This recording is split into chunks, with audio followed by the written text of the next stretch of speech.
those texts that maybe can leave you scratching your head just a little bit, because Paul says all things are lawful, and obviously they're not.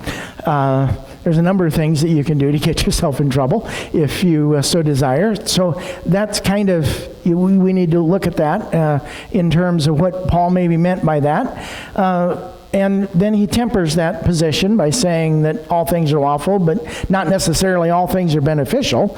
And that certainly is true, although you can read that a number of different ways. And so this text is something that requires us to really dig into a little bit and to look at part of what Paul maybe intended, or what the context of that was.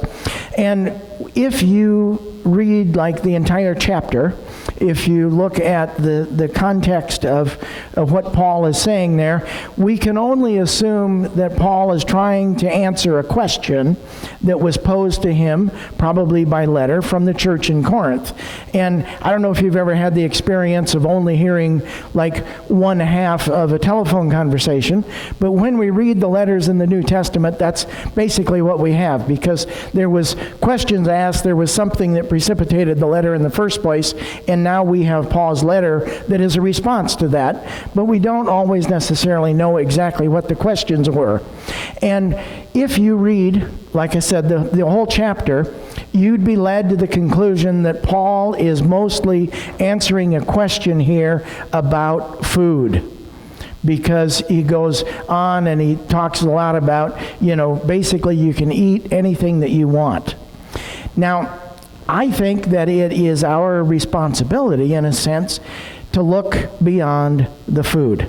In other words, if we, you could take the scripture and you could say, well, Paul is responding to questions about the ancient Jewish traditions of, what you can eat and what you can't eat, and how you have to prepare it, and how you have to, wash the food a certain way, and all of these laws surrounding all of this food, and none of that applies to us anymore. And you could pack it up and you could put it away, and you could say that part of Corinthians is just not relevant to us any longer.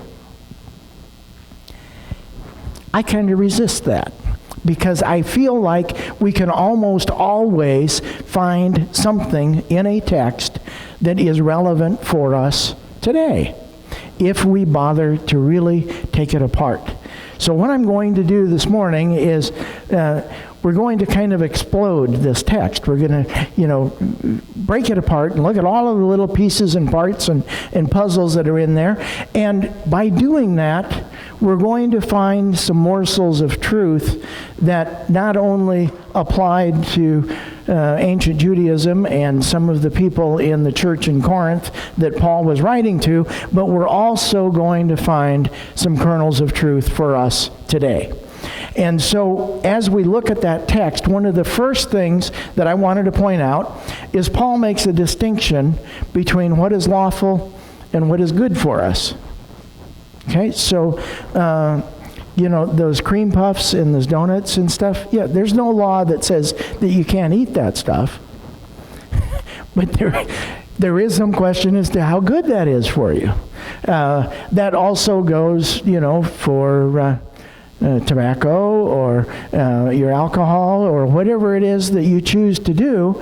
Not everything is always good for us, and Paul makes that distinction that there's things that are lawful that don't necessarily feed you spiritually or feed your body in the best way.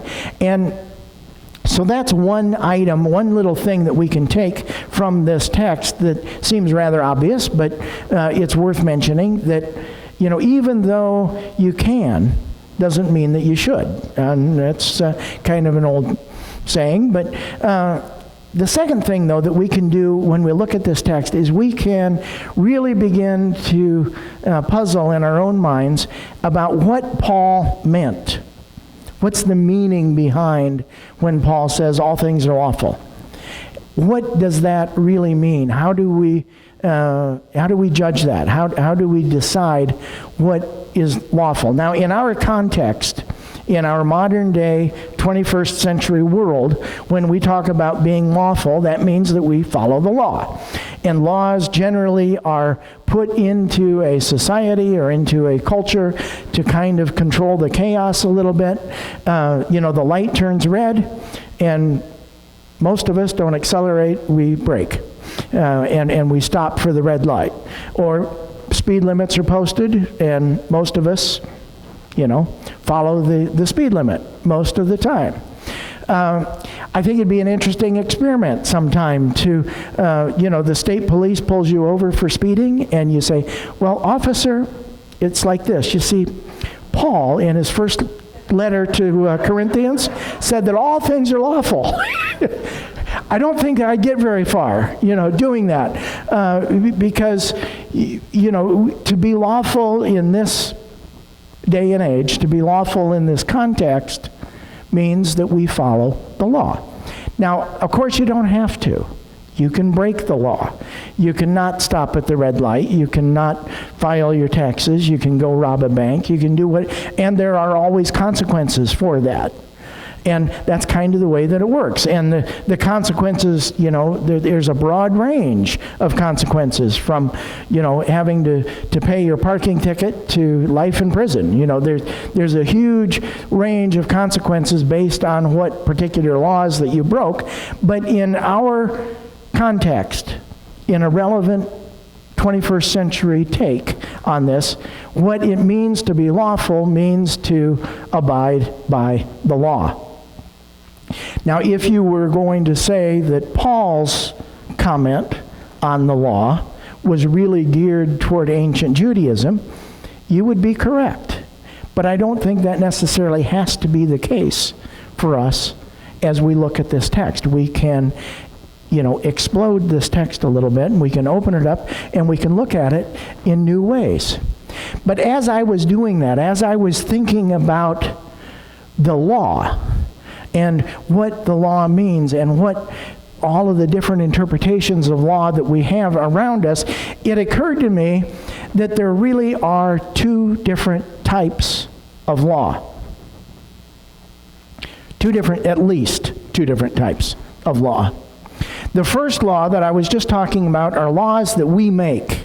Laws that are put into a culture or put into a society to help control the people and to, have things run smoothly. And they're laws that we have a choice as to whether or not we follow them. There are certain laws that we can choose to follow or we can choose to break, and that's kind of up to us. But there's a second kind of law. At least we call them laws. And those laws are things that simply exist and cannot be changed. If you remember your 8th grade science, or maybe you took some physics in high school or college, there are laws that are referred to, like Newton's laws of motion, or there's certain laws of thermodynamics about the way heat transfers from one thing into another. There's another law that I find particularly interesting, and that's the law of gravity. Okay? Now, the law of gravity falls into this second kind of the different type of law. It's not anything that you choose to break if you want to. Yeah, okay, we can get in a rocket and escape the Earth's gravity and orbit the Earth. But if you are on planet Earth, which is a challenge for some people, but if you are on planet Earth, oh, come on, that was a joke. Okay, that's better. Just got to make sure you're listening. Every once in a while I throw something in to kind of wake you up. But if you are on planet Earth, the law of gravity cannot be changed and it cannot be broken. You throw a ball up into the air, and I can guarantee you 100 times out of 100, the ball's going to come back down. You probably remember hearing about Galileo's famous experiment when he lugged these two balls of different weight up, and the legend is that it was the Leaning Tower of Pisa, and he dropped them, and everybody's expectation was that the heavier ball was going to fall much faster than the ball that weighed less, but that's not the case. They fall at exactly the same speed, the same rate. And if you think about it a certain way, the law of gravity has a certain equality built into it. It is exerting the same amount of force on everything all of the time. Doesn't matter what it is or what condition it's in or what its particular state is. Now, I saw a really interesting YouTube video on this. Normally if you drop a feather, it kind of does this. And part of the reason that it does that is because there's a certain amount of air resistance to the feather. But they went to NASA, where they have this huge vacuum chamber, and they evacuate all of the air out of this chamber, and there's no air in there. And then they had a machine that mechanically dropped a bowling ball and a feather. And without any air resistance, the bowling ball and the feather dropped at exactly the same rate. It's fascinating to watch. Another thing about the law of gravity that you may not have thought about is that it acts on something whether or not it happens to be in motion. Now, a good way to think about this is if you were to set up a rifle and the rifle were perfectly level and you'd shoot a bullet out of that rifle, if you would drop a bullet at the very same instant that bullet left the barrel of the rifle. So in other words, the bullet leaves and you drop a bullet straight down, those two bullets would hit the ground at the same time. Now, it might be difficult for you to wrap your mind around that, but it is absolutely true that the force of gravity has a great egalitarian nature built into it. It is absolutely equal on everything and every place on the planet. And so that is the kind of law that I'm talking about. A law that simply is, cannot be adjusted, cannot be broken, cannot be challenged. It just is. You can't escape the law of gravity. So with regard to ancient Judaism, that law that was instituted around all of those foods and all of the rituals and all of that stuff, it had a very specific purpose. The reason that law existed was to ensure your righteousness before God. It was to be able to demonstrate your commitment to God. It was to be able to be in a community of believers and you all collectively follow the law and you kind of earn your relationship with God. You follow the law and you earn that righteousness. You earn what it is that you're seeking. That has changed. That understanding of God has changed. And it is what could be considered now a New Testament understanding of our relationship with God. But our relationship with God is now more like the second type of law. It's like the law of gravity. Our relationship with God simply is, and it cannot be broken. That is something that we can draw out of this text rather than just packing it up and putting it away and saying this is no longer relevant. That is a point that we can kind of grab onto and say, that's where we are right now. That our relationship with God is secure. Our relationship with God simply is. And it cannot be altered. It cannot be broken. So think about this. There is not a law anywhere that you can follow that will cause God to love you more. In other words, as the psalmist said, your cup runneth over. When something is full, you can't put anything more in it. And that is your current condition as far as God's love is concerned. You're full to the brim. There isn't anything that you can do that will cause God to love you more. There aren't any laws in the world that you can follow. This also has a flip side, and that might be a little tough for you to swallow. But there also is not a law that you can break. that will cause God to love you any less.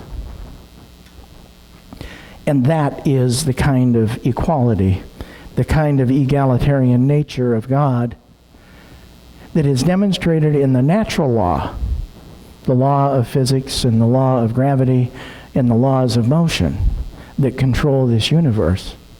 And that very fact that our relationship is in that way, in that unconditional, amazing grace that is a part of what our relationship currently is, that is something that we can pull out of that text, and we can recognize that this is different than the kind of law that Paul was talking about. But it's a law nonetheless. Now, Paul answered that question in 2 different verses. So far, we've been talking mostly about verse 23, where he says, all things are lawful, but not all things are beneficial. All things are lawful, but not necessarily good for you. But then he follows that up with verse 24, and he says, do not seek your own advantage, but that of the other. So in other words, if you just say that all things are lawful, you can kind of be suckered into thinking that, whoa, that just means I can do whatever I want. You know, there's no limitations on what I can do. I can just go do whatever. It may be true that God won't love you any less. But in terms of your own life, in terms of your own level of spirituality, in terms of that thing that we call fulfillment, the thing that makes your life worth living, that is in verse 24. By not putting yourself first, by not being the center of attention all the time, by not being narcissistic in the sense that everything, is around me and everything involves me. No, Paul says, do not seek your own advantage, while you can basically do whatever you want. If you're going to live a life before God that is worthy and uplifting and fulfilling, then you don't think of yourself first, but you think of the other, and you seek the other's advantage first. And if that sounds a little familiar, you might remember in the Gospel of Matthew, Jesus was asked, what's the greatest commandment? What's the greatest law? What's the greatest law, teacher? And Jesus responded, he said, well, you shall love the Lord your God with all your heart and with all your soul and with all your mind. That's the greatest in the first commandment, or the greatest in the first law. And the second is like it. The second is that you shall love your neighbor as yourself. Put others first. Don't seek your own advantage, but seek the advantage of the other. And then Jesus went on to say, on these 2 ideas, on these 2 commandments, hang all the law and the prophets. It's a remarkably simple formula. You are secure in your relationship with God. There isn't anything that can change that. There isn't anything that can enhance that. You are loved fully as you are, who you are, whatever you are, wherever you happen to be. It is like the law of gravity. Whatever you're doing, whether you are in motion or you're standing still, whether you are light or whether you are heavy, whatever the situation is, God loves you to the greatest extent that God possibly can. So there are really 2 types of law. There are those that you can respond to and those that you cannot. God simply is. And your relationship with God simply is. Your response to God lies in your treatment of the other. So there are two laws, two types of laws, yes, but there is only one response. And that response is how you demonstrate that love for the other. How you take that unconditional love that you receive and pass it on to those that are not yet aware of it.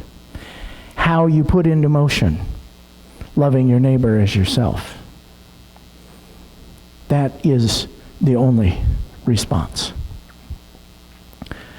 And that, of course, reminds us that God's love is unconditional, that God's grace is absolutely amazing.